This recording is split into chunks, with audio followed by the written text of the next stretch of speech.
Good evening, everybody. You're watching the live Monica Makes It Happen Facebook show. For so many years, we've been focused on housing. Tonight, we're talking about your rent. And do you live in a rent stabilized apartment? You might want to watch us and share this. There's a possibility your rent increase it could happen soon. Um, Tenants, about 1 million tenants across the city, this could impact. Again, it was a vote, a preliminary vote, but now it could become a reality sometime soon. We're watching it closely, covering it for you. Now, Ayana Harry, one of my colleagues, is going to have a lot more on that in just a few seconds. But we also have legal services tonight. You know, we always roll with the lawyer, and we're going to take your questions live. So if you're watching right now on Facebook, I want you to comment right now. My producers are standing by. We have a lawyer standing by. We can answer your questions right now. But first, let's listen to Ayana Harry with the details. You need the mayor's office to break down, to stop the rent increase. We have to have a rent rollback. We must find that balance of those small property owners and tenants who are suffering. A high-stakes fight over rent hikes in New York City, and the outcome of this fight will impact 1 million tenants and thousands of landlords. If we lose those small property owners, you're going to have major developers come in. In a preliminary vote Thursday night, the Rent Guidelines Board approved an increase to stabilize rents by 2 to 4% on one-year leases and 4 to 6% on two-year leases. The board will make its final decision in June. We're going to even try to push and convince them that a higher number is necessary. Vito Signorelli is a vice president with the Rent Stabilization Association. They represent 25,000 landlords. The vast majority are small mom and pop landlords who own 20 units or less. From the height of the pandemic until earlier this year, New York State's eviction moratorium helped tenants stay in their homes. Signorelli says for landlords, the bills kept coming. Property tax bills, their water bills, their heating bills. Before Thursday night's vote, landlords called on the Guidelines Board to raise rents by as much as 9%. While the board gave their preliminary approval for a more modest increase, rent-stabilized tenants are still facing one of the steepest surges in rent since 2013. This rent increase that they're proposing is not going to be beneficial to anyone. Sarah Delaney lives in a rent-stabilized studio apartment in the Southwest Bronx. If the rent goes up, it will impact me greatly, and I'm not sure if I'll be able to keep up with payments. I'm having issues with that right now. Okay, wow. You know, already it's so hard to afford to live in our city for so many. And guess what? We have our Farah Falco joining us now, Legal Services NYC. Farah, thank you so much for joining us tonight. So many questions. Thanks to everyone watching. Trish is watching. I appreciate that. Wilfred. Everybody is angry about this. There are two sides to every story. We do a lot of the stories on tenants, but there are landlords that say they need this to pay their bills. But boy, are we getting so many emails and requests that they just can't afford to live and pay their rent and pay for food. I mean, this is a real crisis that we're looking at. Farah, first of all, what is a rent stabilized apartment for everyone watching? Because there's so many different questions. Well, first of all, Monica, thank you for having me on the show. A rent stabilized apartment really is this system that was made in New York City. The system was enacted in 1969 when rents were just rising sharply. And the system has been extended and amended frequently, and now about 1 million apartments, as you mentioned, in the city are covered by rent stabilization. You know, really, you have to look at these buildings that were built, before 1969. And if you are confused about whether or not you live in a rent stabilized apartment or not, a simple request on DHCR's website, where you put in your address and your apartment number, could let you know whether or not you live in one. You know, maybe we can put that resource, because I have Elle and Amanda, my producers, fantastic producers standing by. We'll have that information for everyone. Helen's asking, is Section 8 housing impacted? No, it should not be impacted. How about NYCHA? No. Okay. A little bit of good news, but going back to the rent stabilized apartments that could be impacted. Now, this could take effect. Let's say this is a preliminary vote. So again, you said there's several public hearings. It isn't a done deal as of yet, but it could take effect when? Right. So, there's still, you mentioned, there's still two public hearings. My recommendation is get to those hearings, really make your voices heard. But it really, even if they are approved, it would only affect leases that are in place from October 1st through September 30th, 2023. I like that. Like, make your voices heard, whether you're a landlord, because we hear from those small landlords all the time. They're saying they just can't pay their bills. They need rent to go up. And then we hear from the tenants all the time saying they're not getting the services that they need. Trish Medina, thank you for watching. She asks, how much of a percent will the rent go up for low income residents? Good question. So rent stabilization doesn't really have any effect on the low income residents. Those are the programs you're talking about where your rent is income based. For instance, NYCHA, Section 8. The percentage is going to go up across the board. It's not going to matter about your income. Yeah, and I love Jen. Jen, I just looked at your comment. This is so wrong. Rent is going up, food prices are going up, and gas is up. The only thing that isn't going up are our paychecks. Jen, I hear you. And yes, that's a good question because Al crafted this one for me. You know, if the rents do go up, are there any perks? I mean, are we going to get anything if we pay more rent? Theoretically speaking, you know, more money into the landlord's pockets should have the positive effect of, you know, having your voices heard in terms of repairs, right? That's theoretically speaking. You have to make sure you're making complaints about these repairs that are needed and taking the proper channels when they're not listened to. So many comments here. Kimberly says so many people are struggling. You're right, Kimberly. Jeannie says this is scary. Wilfred says he personally knows people who are homeless and are losing their home. So when we do, that's a great point that you just brought up, Wilfred. We're in a homelessness crisis right now and an affordable housing crisis. So, you know, hearing something like this, I mean, how do we balance the needs of small landlords and make sure that tenants can continue to afford to live in their homes? Right. I mean, you do that by raising rent, right? Through the Rent Guidelines Board, attending these public hearings, taking advantage of the resources. Yeah. Now, let's say hypothetically this goes up, okay? Worst case scenario for a lot of tenants. What can they do to make sure like they can afford to stay in their homes? Like, is there something they can do legally? Is there something you can tell them? There are local organizations such as Canva where you can go and see if you could qualify for any additional subsidies that would be income based. So that's always a recommendation I give to clients. That is good. And, you know, just to get, you know, a little bit of the math here, I think Elle did some of the math for me. If you're paying $4,000 a month and this passes, like let's say it's 6%, you'll pay another $250 per month. Now that 6% could mean the difference between, like, let's say food, you know, for essential items, right? Absolutely. Absolutely. And do you hear that with I mean, since we always turn to legal services. You're one of our favorite organizations. Do you hear this a lot? Do you hear people struggling and telling you this? Absolutely. You know, I have a lot of clients who will tell me, you know, it was a choice this month between paying my rent and feeding our family, right? So, you know, we have resources that we can go ahead and refer people out to, but it's not always enough. Now, oh, Dwight has a great question. Hi, Dwight.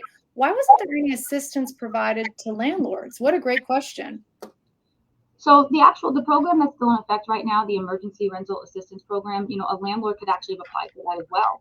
You know, the application was open for them. So if they did suffer from significant arrears, they could have also applied for that application, and it's still open. Okay. I have to tell you, you know, the biggest comments that I get on my Facebook page are affordable housing and rent stabilized. It's not affordable anymore. What happened? Really, just a lot of these buildings stopped using the incentives that the government was given in terms of applying for these programs. Mm-hmm. Now, okay, good question. If a landlord's watching now and needs help, how do they apply? To the ERAP program. The ERAP program, I believe if we could put a link up, it's the OTDA is administering it. If you just Google ERAP OTDA, the application process should be able to come up. Okay, and we do get a lot of comments from our small landlords. We love to hear from them. And I think, you know, we've had them in the past. 2 to 4% on a stabilized lease is nothing. They're paying next to nothing and have had several years without increases. Meanwhile, landlords see much more than 4% in operating expenses. What do we say about that? That's not always the case. You know, what's nothing to one person is not nothing to another. Like you mentioned before, it could be the difference between buying food for your family or not, or having to go to your local food pantry. Well, Affordable is, I mean, I don't know how they define affordable, but so many times affordable is just not affordable. And it's changed so much. And I feel like the pandemic has made it worse. Is that right? I would have to agree. It definitely has. It still has its lasting effect. What do you say if someone's watching and they're scared and they hear, about this vote and they hear there's public hearings to come, but again, June, right around the corner. What do you say to someone who might be losing a little bit of hope and afraid? Reach out to your local elected officials. We also have an access line.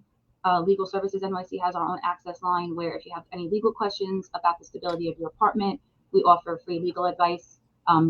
That number is 917-661-4500. And we're going to include all that information, of course, on this link so that people will have that. We love giving resources. Now, a great question that I have for you that I know that you have a great expertise on is the court system. Because of the pandemic, what has happened to all those eviction cases, and how has the workload and the caseload changed? The caseload has just increased dramatically. You have all of the old cases that now need to be brought back to the calendar, a ton of new filings. And, right now, like all legal service providers across the city, the flood of the new and the old eviction cases, frankly, just have far outpaced our capacity at this point. So yeah, it has been a lot. Now, what does that mean? If like you are overwhelmed, right? So what does that mean for people who need help? Well, we, along with the other legal service providers, tenant advocacy groups, community groups, and even elected officials, we're all in talks with the city constantly, as well as the court system, just to come up with solutions that will help ensure that every tenant who needs an attorney will get one. And some of this includes pushing the courts to slow down the calendaring of the new cases. That's one of the ways that we all catch up. Are they listening? Are they listening to your cries for help? They are listening. There's constant talks and communication. Good. And you know what? You have never been you're always been valuable to us, legal services, but now more than ever, we need you, like your representation and the fight, because we need to know our rights, but on both sides, as a landlord and as a tenant. And yeah, it is confusing. Dwight says it's incredibly confusing. And Trish says, thank you for that number. We will have that information. Now, if someone's just catching this, maybe is just getting into Facebook and seeing this, what is the most important takeaway from tonight's show? I would say the most important takeaway from tonight's show is really that there are resources out there, and there's still things you can do. The ERAP application is still open. Before rents start increasing again, if they do, you should be applying to help. If you have previous arrears that you haven't been taken to court for yet, you can still file ERAP applications for that. And I just would highly recommend that you do so. Okay, and only one is saying, please repeat that number. Everybody wants that number. L's joining us. That means there's so many comments coming in. Oh my gosh, I mean, we're getting so many questions. But Farah, one thing that keeps coming up, I think for some folks that joined after the very beginning, was if you could explain one more time. So Section 8 and NYCHA, just talk to us about whether or not those folks are affected. We're getting a lot more questions about that again. So Section 8 and NYCHA are income-based programs. The Rent Guideline Board really determines the income, the rent for rent-stabilized buildings independent of your income. So people that are in NYCHA housing and people that receive Section 8 funding should not be affected by the Rent Guideline Board increase. Yeah, so we're just talking about the million tenants in rent stabilized, not NYCHA, not Section 8. So it's that 1 million people in New York City that live in rent stabilized. And again, you explained what rent stabilized was, and they're like pockets all across our city. Said, and a lot in the Bronx, a lot in, you said, could you just repeat that? So I work exclusively out of Staten Island. We don't have too many rent stabilized buildings here on Staten Island, but you're really going to see a lot when it comes to Brooklyn, Bronx, and Manhattan. And you said there was a certain year where it started, and now, right? Yeah, it was enacted in 1969. So one of the indications we always look for if a building was erected before 1969, that's a good indication. But if you want to be absolutely sure, there is a resource. You can go to DHCR's website and have a request to see if your building is rent stabilized. Now, I do remember my colleague Ayana said it's been a while since we had a rent. Is that right? It's been a while since we've had a rent increase, but does it seem like this is the right time because it is the pandemic? Maybe finding a way to pay these small landlords or find funding for them in another way rather than squeezing the tenant? Yeah, absolutely. I mean, just the influx of cases that we already have, this is only going to cause more. So no, I don't believe this is the right time. Some have said a tsunami of cases, a tsunami of evictions. Do you agree with that prediction, or what do you say? Yeah, I do agree. I do agree with that prediction. It's not even just a prediction at this point, it's coming to fruition. Wow. All right. I like to end with hope, though. Is there a little bit of a glimmer of hope you can end with? Yeah, absolutely. Just the rent assistance that's out there right now. I mean, even the ERAP program was the funds were set to, dry up in October of 2021. And now that date's been pushed to March of 22. Any application submitted by then is expected to be able to be satisfied. So, just keep taking advantage of the resources out there. Don't think that that it's the end. There's not going to be any funds left. Keep trying. Thank you. Thank you so much, Farah Falco from the Legal Services NYC. Will you come back and do this? Because it was we have so many comments. We didn't get to everybody, but what I'm hearing on all your comments, and thank you for watching tonight, is that you want all those resources, and we always have them right here. It'll be linked to this, and you can share it with anyone who you think may benefit from this information. But also pix11.com is such a great resource as well. And we're always on at 4, 5, 6, and 10. We have our fantastic morning show with Dan Manarino and Hazel Sanchez. And of course, the weekends, we have a new weekend morning show. But you can always catch us. Monica Makes It Happen at 5:55. We're also on at 4 o'clock now. I have a new time slot where we're always, oh, look at you. You guys already put it up. Thank you very much. 4 o'clock show. I just love it. It's one of my favorite shows now. Am I allowed to say that? I love it. So thank you so much. Elle, Amanda, my producers, fantastic show. And everyone, housing is always our focus, and we're fighting for you. We're making it happen.